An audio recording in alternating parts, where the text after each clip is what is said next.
All right, let's go on to the next section in your outline here, which I think is the second most important thing that you need to do in order to plant a great church, and that is teamwork. Teamwork makes the dream work. Teamwork makes the dream work. And I want you to see the little byline again, and that is you need to put a lot of effort into building and notice we put it in quotations, your launch team. And we say it in quotations because some church planters use the term the core. And let me just teach you something that an old church planter taught me. And I actually told him he was not right, and he turned out to be exactly right. But he said, look, never call your original group the core. He says, because God will send you people who will help you launch the church, and after a year or so, they won't be there. And if you promise a lot of things to that early group, you're gonna have people that end up coming to the church. Wonderful people that you put people on staff and put people in positions of leadership that you wish now these new people were actually in those positions and not these people. But the truth is, God will send you scaffolding to build the building. And once the building is built, the scaffolding will come down. And it's the truth. That's actually the illustration the old church planter used. I said, oh no, these people are my friends. They're wonderful. Can I tell you, 75% of our launch team went and planted other churches with other people in other states and other places because that's the gift they carry. They were never to be full-time leadership in what is now the core of our church. Some of them are, but most of them are not. So we always advise church planters to call your team the launch team. And I tell you, it's even a better word because it focuses them on the job that you're asking them to do. You're not asking them to core anything. You're asking them to help you launch. Now, if they end up being the core, praise the Lord. But we use that term. So that's the term we use at the Ark is the term, the launch team. Now let's talk about building one because this is one of the questions I get the most is how do you get people who want to help you build this dream? And I want to give you a little teaching on this to help you understand, and then we'll work it out just a little bit.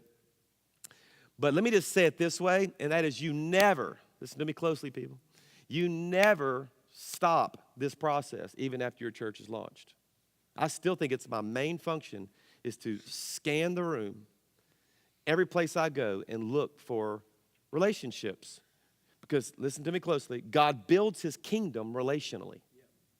He always has, always will. He even identifies himself generationally. I'm the God of Abraham, Isaac, and Jacob.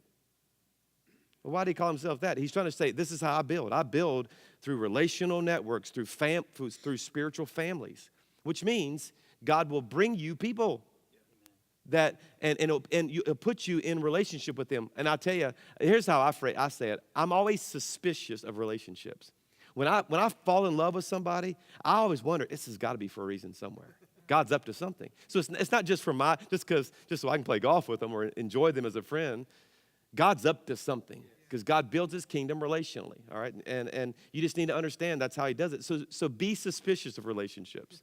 When you go in rooms, think, well, why do I like them so much, and haven't even really noticed them over there, but I just feel drawn to that. It's God at work. He builds his kingdom relationally. So if you'll kind of train yourself in that mindset, you can go through life constantly looking for strategic relationships that you'll both enjoy and get a lot done with, okay? Because God builds his kingdom with teams. All right, so that's why we say select your relationships carefully because they will determine if you reach your potential. If you want to read some great material on it, John Maxwell wrote a book on teamwork, the 17 laws of teamwork, and he just builds the case stronger than anything else I've read. But basically, you can't accomplish your dream by yourself. So we even evaluate our church planters and the ones that are going to plant with Ark on your ability to build the team. Let me be even more specific. You can even qualify for more Ark support, financial support, based on the size of your launch team. Because if you've got 3, we're not too excited about giving you tens of thousands of dollars. Because we think, if they can't get 3 people, they can't build a church. They can't build a team. They can't build a church. But if you come to me and say, you know what, I got 75 people on my launch team, I'm going to tell you, we get excited about you because we know you're a gatherer. You have this ability. So So you've got to learn this. You say, Chris, what if I'm not good at it? You can learn this. This isn't just for those who have a sanguine personality, and you can learn this. And so we're going to do the best we can to teach you that right now. So 4 types of relationships I think you ought to look for when you do walk into that room, when you're going into your city. Because we came to Birmingham, didn't know a single soul, and I just started setting up meetings at a coffee shop. I built a contact list through friends. I called every friend I knew. Said, do you know anybody in Birmingham? And they'd give me names, and I'd write them down, and I would do cold calls just like a sales guy. I mean, and I had 200 names on my contact list. And even the ones I contacted, I said, do you know anybody? And I added to my list, and that's how I did it. And I made appointments at a Starbucks and met with them, and I was looking for these 4 types of people. And here's the first one, those who have what we call potential value, meaning they have undeveloped abilities. Let me get very specific with you. Young people, all right? You find a bored 20-something and that doesn't know it all and just loves you, buddy, they'll do some work, all right? So we don't look for people who just got it all together. We look for exactly what Jesus did. Most scholars believe that a lot of the disciples were teenagers or in their early 20s and obviously bored enough to drop their nets and go do something else. You know, they were ready to go. And obviously didn't all of them have it all together, because one of them actually didn't make it at all. You know what I'm talking about? All right, so, but it didn't keep him from using those who had undeveloped abilities. So you just don't look for the perfect person is what I'm trying to say. Go after some potential, and don't be afraid to use young people. We used a ton of young people especially in our early years. Second, look for people who have positive value. And I'm simply talking about people who just have a great attitude. Because you can get a lot more done with people who just are fun. And I call it light up a room. You ever met a person who just lights up the room? Hire them. I mean, if you find them, because they will draw, they're like a magnet of people. And that's just the truth. I'm just telling you, find somebody who has that ability, they will help you grow your church. And so you look for people who have this positive value. They have this morale-lifting attitude on life. Man, you can get some stuff done with people like that, all right? So just look for that. And by the way, you need to become that. Now, I'm not going to point anybody out, but it doesn't take long for me to be around people, and I can say, that one want to work, and that one, because some of you guys, you walk in the room, it's like, bam, you know you're there, and others, you know, you see people, and I honestly think this, and it may be a bad read, but I meet some people I think, Lord, there's a lot of work to do in that guy right there, just because they're quiet. I don't even want to be around them. You know, you got to make yourself have this positive value and go into rooms and have some fun and energize people and lift people up. And nobody does it better than our president, than Billy Hornsey, the director of ARC. He does it. He just lights up a room. He shows up, but we're going to eat, we're going to laugh, we're going to have some fun, you know, you guys have to become that. I'm just being very honest with you, okay? Let's just keep it real. Here's the third thing. Y'all okay with that, everybody? It's just the truth, and you know what I'm talking about. The third thing is people who have what we call personal value.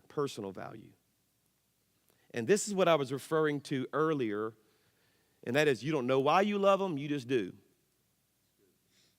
They have personal value to you. You are drawn to them spiritually. Joel Osteen's dad, John Osteen, who's now gone to be with the Lord, coined this phrase, the divine flow. And he says, and it's that whole God builds his kingdom relationally. There's even a little booklet. I don't know if you could find it. I don't know if it's in print anymore. But he says, man, God, you'll just have this divine flow love. You don't even know why you do. You just do. You just love them. You just love them. And you want to be around them. And you look for that. I've had people literally, I didn't even have a chance to have a conversation with. I am drawn. There'd be 1,000 people in the room, and one person just sticks out. Just, again, be suspicious that might be the Spirit of God working.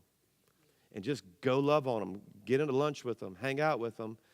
And don't be afraid to say that to them either. I don't know why, but I feel drawn to you right now. And drawn to, so let's just talk about it. Let's see if God might be up to something. So personal value. The last one is the one you might probably start with. I would put it at the bottom of the list, but it still is important. Those who have production value. production value. They just get it done. These are people, you see somebody just getting it done without you even telling them stuff, hire them, recruit them, get them on your team. Just trust me. The first guy I got on my launch team was a guy at our church in Baton Rouge. I asked my pastor, I said, I'm not going to recruit anybody from our church, okay, I promise you, but can I have him? Because this guy, we call it in the South, he was a getter. Y'all know what a getter is? He can get her done, baby. He can just get her done. And so you find somebody who just, no one motivates them. They just constantly are working. They can help you, all right? They can just help you. All right. Let's just say now you have a team. We at Church of the Highlands call it the Dream Team. A lot of us in the ARC call our volunteer corps the Dream Team because these are just people who are living the dream with you. Okay, and you can call it what you want, but we've entitled this, How Do You Build the Dream Team? Let's just say you've got some people you started to recruit. What do you do with them now? And I get asked that question a lot because we started having launch team meetings. Our first one had 7 people in it. And in 3 months, we built it to 34 people.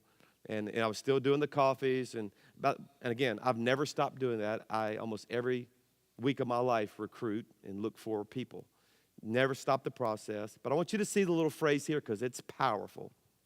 Leadership is ultimately about creating a way for people to contribute to making something extraordinary happen.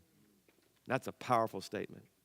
What your job is to create a way for people to contribute, which means they don't want to be told what to do and you be the only dreamer. They want to contribute to making something exciting and extraordinary happen, all right? Now, there's 5 ways you can do this, and I'll just tell you straight up. We put it in your notes, but this is from a book that was a textbook of mine when I was in business school. It's called The Leadership Challenge. It's about that thick, all right? And it's a tough read, and it was a tough semester. They only said 5 things, and I'm going to give you the cliff notes right now, all right? So I'm going to save you a whole semester in about a minute here. You ready? 5 things that they teach in this leadership book that I love, and that is, number 1, have integrity and model the way.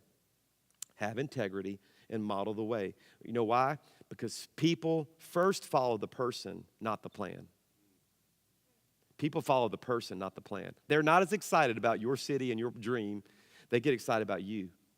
And they want to follow a person, all right? You get excited. You can see that when coaches are hired in different sports programs. It's like we saw it here in Alabama. I mean, they were frustrated with their football team for 15 years or more. And, man, in my opinion, one of the best coaches that has ever existed, got hired by University of Alabama, and they followed that person, and within 2 years, they were the national champions.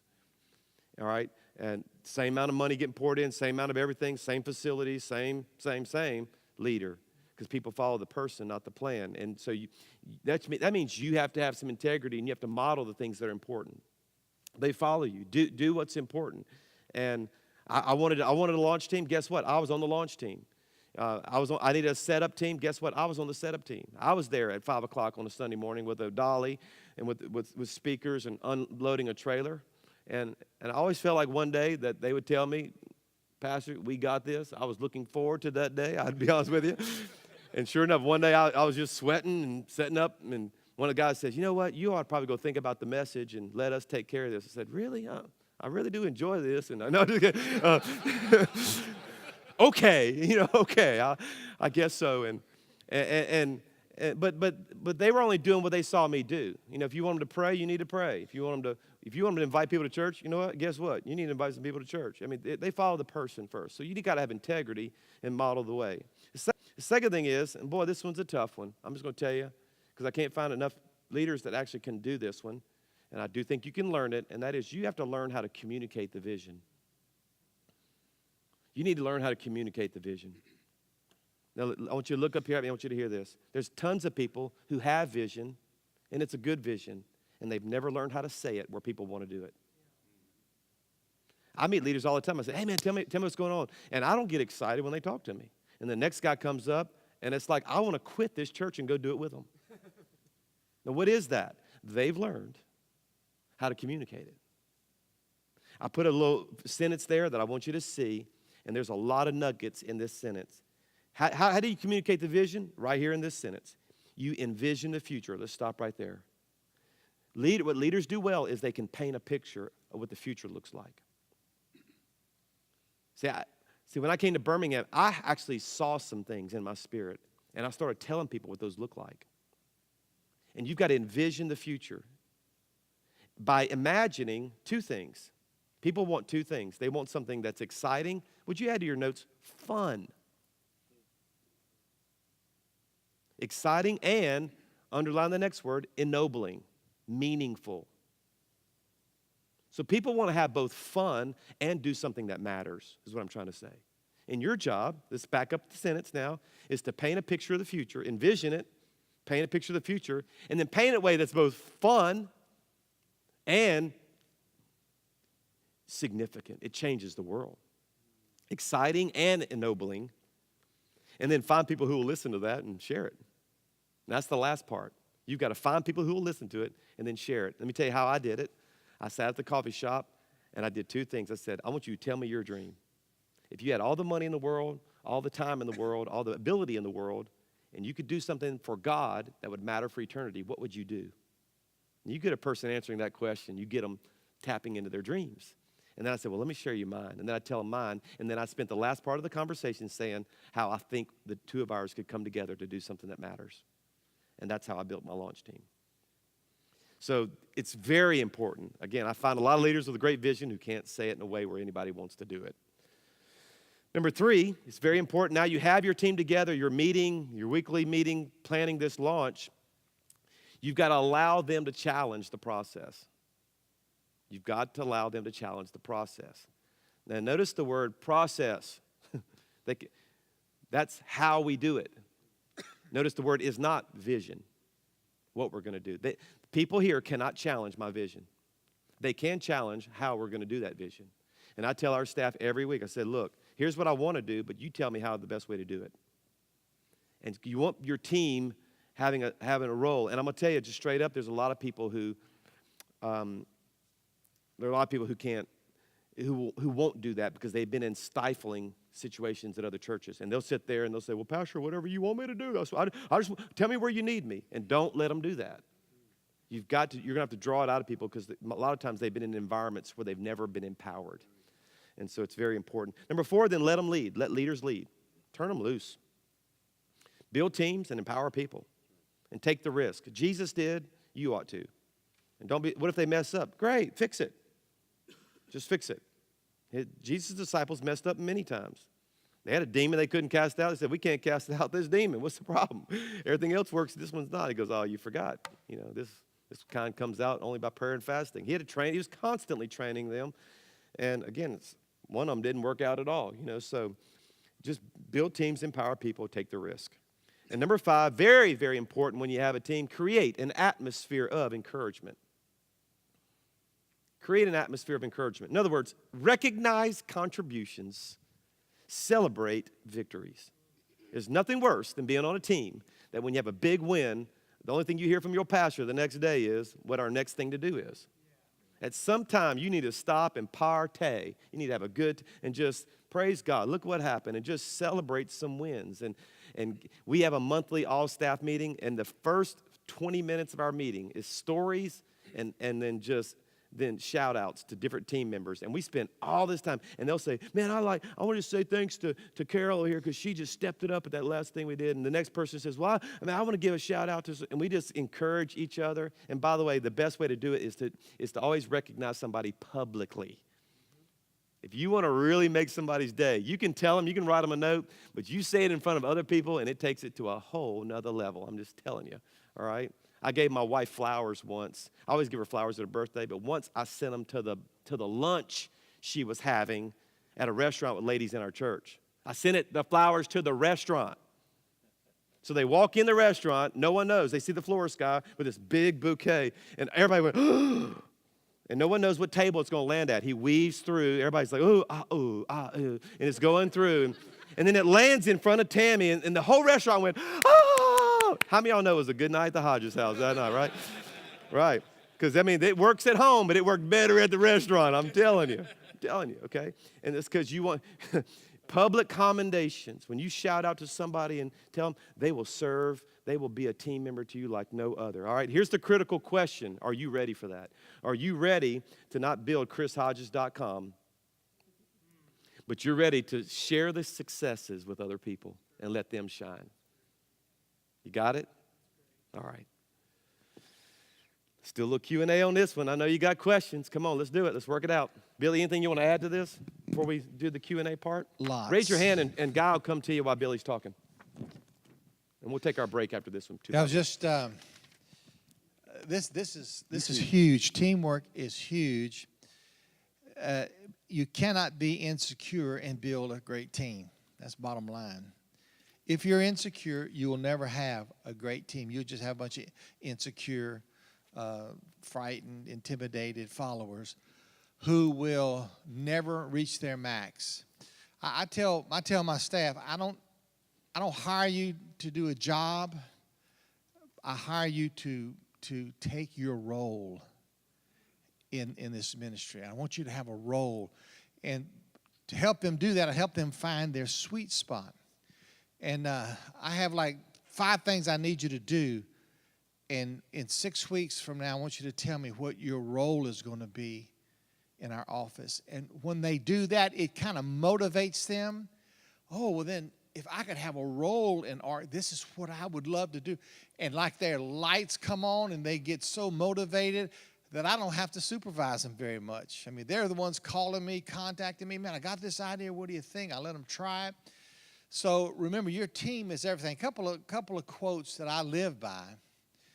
And it's this one. It's nothing is impossible for the man who does not have to do it himself. I could rebuild the Twin Towers from New York City in the swamps of Louisiana if I didn't have to do it myself. If I could find an architect, the financiers, the contractors, and let them do it, I could easily build that. All you have to do is just provide those things for me. So nothing's impossible if you allow other people to help you do it. And anything you want to accomplish, if you're a smart man, you can get it done through these other people. And my other quote is, if you want to get something done and get it done right, get somebody else to do it. Because there's somebody out there who's better at it than you. Now, you may have a sweet spot that you're going to kind of pretty much keep to yourself, and you even need to share that from time to time. But I have found in everything I've ever done in the past, no matter how good or not so good I was at it, when I found somebody else better at it than me and I let them do it, the proficiency, the effectiveness, and the accomplishments in my office begin to grow at an exponential rate. And that's how we can accomplish what we do with just a small staff. I found people who are better at what I do and what I used to do, and they're doing it now better, more efficiently, and we're planting more churches than we were ever able to do before. Mm-hmm. So get those things in your mind. I just think it's huge, and Chris is the expert at building the dream team and helping empower people. But empowering people just means you let them do the good stuff. You let them do the good stuff, and you do let them lead. And when you do that, you'll see what God has put in those people and how they can develop your vision and everything you want to do.